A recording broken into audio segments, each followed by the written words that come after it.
میں 3-4 چیزوں کا خاص خیال رکھنا ہے ہم نے. خاص ایک تو رمضان شریف میں قرآن پاک سے خاص محبت فرمائیں. شہر رمضان الذی انزل فیہ القرآن، خاص محبت. الحمدللہ ہمارے ہاں قرآن کے عالم بھی موجود ہیں، حافظ بھی موجود ہیں، بلکہ مسجدیں کم ہوتی ہیں، حافظ زیادہ ہوتے ہیں. یہ دیکھ لیں، یہ مدارس کی خدمات ہیں اللہ کے فضل سے. قراء بھی ہیں، سب کچھ ہے. اب ضرورت ہے قرآن پاک سے محبت کرنے والوں کی. ہر نقیب، ہر خطیب یہ کہہ رہا ہے کہ سارا قرآن حضور کی تعریف ہے، کہتے ہیں نا جی.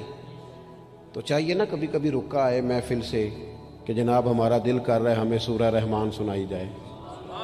کبھی کبھی یہ رکے آتے ہیں نا، فرمائشی رکے، یہ نعت پڑھے. یہ تو جب سب کہہ رہے ہیں یہ حضور کی نعت ہے سارا قرآن، تو کو رکا آنا چاہیے نا. آج سورہ حامیم سجدہ کی تلاوت سنائی جائے، آنے چاہیے نا یہ والے رکے بھی. صحیح کہہ رہا ہوں نا؟ تو خوب ارادہ کریں کہ قرآن مجید سننا ہے. ہم کھڑے رہتے ہیں، پاسپورٹ کے دفتر بھی 1.5 گھنٹہ لوگ کھڑے ہیں، شناختی کارڈ کے دفتر میں بھی کھڑے، امیگریشن کی لائنوں میں بھی کھڑے. نیت کریں کہ میں نے جم کے قرآن مجید سننا ہے. اور جس مسجد میں پہلی تراویح شروع کریں، کوشش کریں کہ ساری تراویح اسی میں پڑھی جائے، اور خاص ذوق کے ساتھ. خاص پنجاب میں ایک گاؤں تھا، تو اس میں نا ایک دفعہ ایک بالکل عام سادہ سا آدمی دکاندار تھا، تو اس کا انتقال ہو گیا، تو اس کی قبر سے خوشبو آنے لگی. تو اگر پیر صاحب ہوتے پھر تو بچوں کی موج لگ جاتی. کیا بات ہے بھئی، اتنی کرامت. عام سادہ آدمی تھا، قبر سے خوشبو آنے لگی. لوگ پہنچ گئے، معلومات کی، گھر تک گئے. کہا کوئی مطلب ٹھیک ہے داڑھی شریف تھی، نمازی تھا، لیکن کوئی ایسی خاص چیز ہم نے نہیں دیکھی. تو اس کے گھر والے بتانے لگے کہ نا قرآن مجید نہیں پڑھا ہوا تھا. بوڑھا آدمی تھا لیکن قرآن مجید سے عشق کرتا تھا. کئی گھنٹے قرآن مجید کو وضو کر کے اپنے پاس رکھتا اور پھر انگلیاں چلاتا اور کہتا میرے مالک نے میرے لیے جو بھی فرمایا ہے حق اور سچ ہی فرمایا. اسے چومتا، پیار کرتا. اللہ نے یہ اعزاز دیا کہ اگر انتقال ہوا تو قبر کی مٹی سے بھی خوشبو آنی شروع ہو گئی. خدا را قرآن پاک سے پیار کریں، خوب ذوق بنائیں کہ ہم نے قرآن مجید کو سننا ہے. دوسری میری گزارش یہ ہے آپ حضرات سے کہ سحری میں اٹھنا تو ہے ہی، سودا لینے کے لیے بھی جانا ہے. ہمارے ہاں دہی دودھ کے لیے بھی لوگ صبح صبح جاتے ہیں.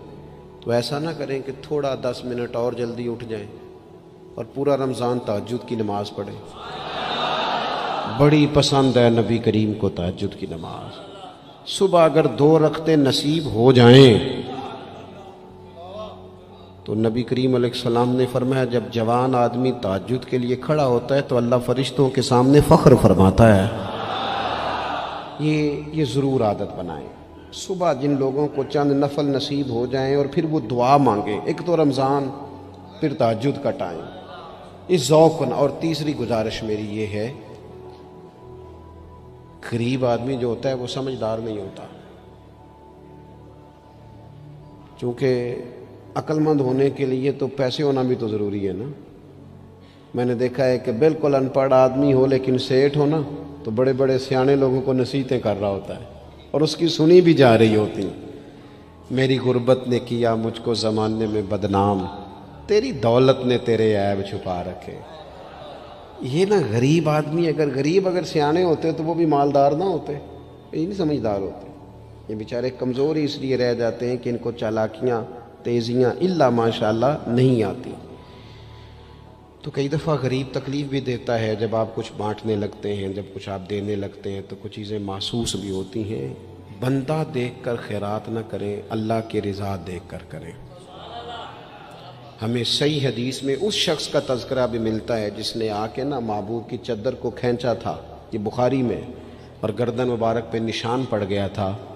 اس نے کہا میں کچھ لینے آیا ہوں. چادر کو کھینچا، تکلیف ہوئی بظاہر، لیکن محبوب نے پھر بھی جب عطا کیا تو مسکرا کے ہی عطا کیا. غریب آدمی تکلیف میں ہے. مہنگائی نے آزمائش پیدا کر دی.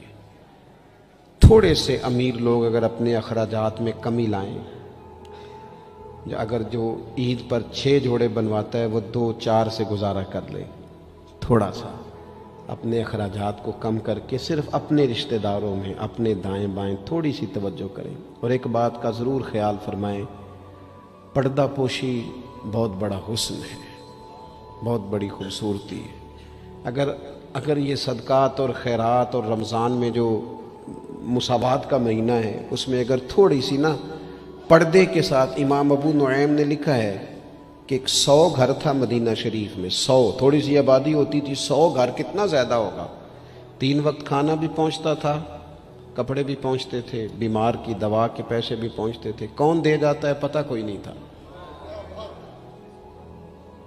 پھر اچانک سب کے گھر کھانا آنا بند ہوا تو لوگ پریشان ہوئے، ایک دوسرے سے پوچھنے لگے تیرے گھر کب سے نہیں آیا؟ کہا 18 محرم سے۔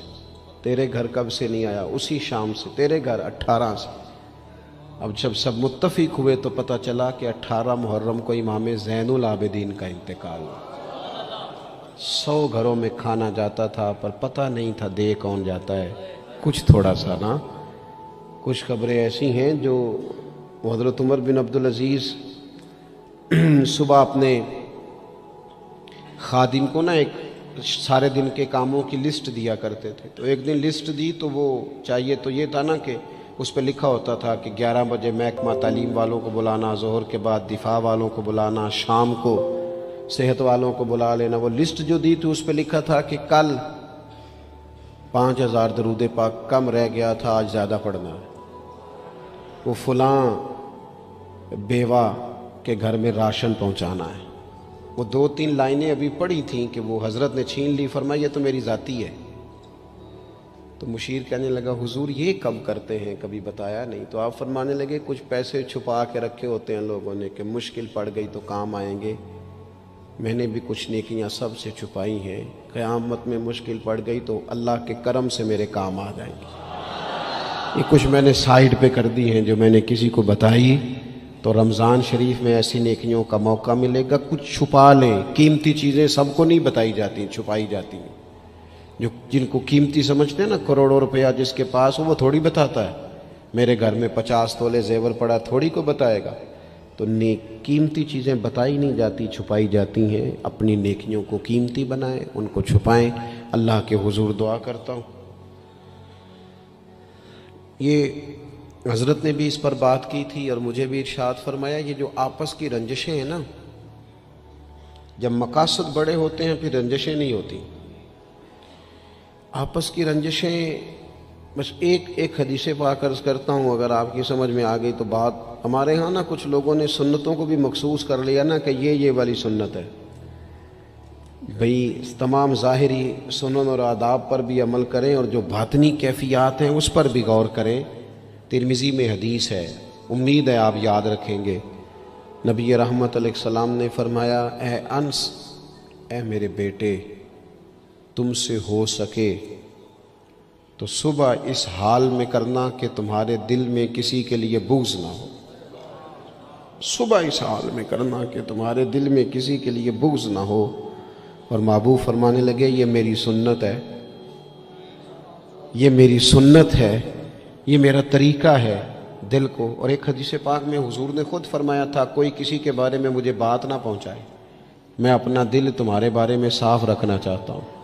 اپنے دل سے نہ ان چیزوں کو نکال پھینک کے، اور اگر آج یہ چھوڑ جائیں گے نا مسجد کے باہر تو پھر تو رمضان میں ہلکے پھلکے ہو جائیں گے انشاءاللہ تعالی۔ آنے والا وقت بہتر گزرے گا۔ اللہ تعالیٰ توفیق عمل عطا فرمائے۔ وما علینا الا البلاغ۔ اللہم صلی علی سیدنا مولانا محمد معدن الجود والکرم وآلہ وصحبہ وبارک وسلم۔ مالک کریم، ہماری اس محفل مبارکہ کو قبولیت کا درجہ عطا فرما۔ اتنے سارے احباب شریک ہوئے، علماء، مشائخ، کارکن، اللہ تعالیٰ سب کی حاضری کو اپنی بارگاہ میں قبول فرما۔ ہمارے گناہوں کو معاف فرما، ہماری غلطیوں سے درگزر فرما، علم نافع، عمل صالح کی توفیق عطا فرما۔ مالک کریم، سجدوں کا ذوق، عبادتوں کا شوق، تلاوتوں کی لذت عطا فرما۔ اے اللہ، خیر کرنے اور خیر پھیلانے کا ذریعہ بننے کی توفیق عطا فرما۔ ہم سب کو شر سے محفوظ فرما۔ اے اللہ، دلوں کے قبلے، سوچوں کے زاویے درست فرما۔ دروازہ رسول صلی اللہ تعالیٰ علیہ وسلم کی غلامی اور گدائی عطا فرما۔ بیماروں کو شفا عطا فرما، مقروضوں کو قرض کے بوجھ سے رہائی نصیب فرما۔ جو تنگ دست ہیں ان کے رزق میں وسعت فرما، امت کے حق میں رحمت والے فیصلے فرما، عالم اسلام پر اپنا خاص فضل و احسان فرما، پاکستان میں نظام مصطفیٰ صلی اللہ تعالی علیہ وسلم کے سویرے کو طلوع فرما، قرب و جوار سے دور دراز سے جتنے احباب آئے قدم قدم برکتیں عطا فرما، جس خوبصورتی کے ساتھ یہ اہتمام کیا گیا اہتمام کرنے والوں کی کاوش کو اپنی بارگاہ میں قبول فرما، ہمارا خاتمہ بالخیر بالایمان فرما۔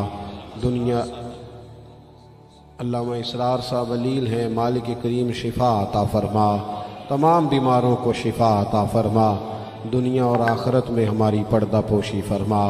اللہم انا نسألک العفو والعافیۃ فی الدین والدنیا والآخرہ، رب اغفر وارحم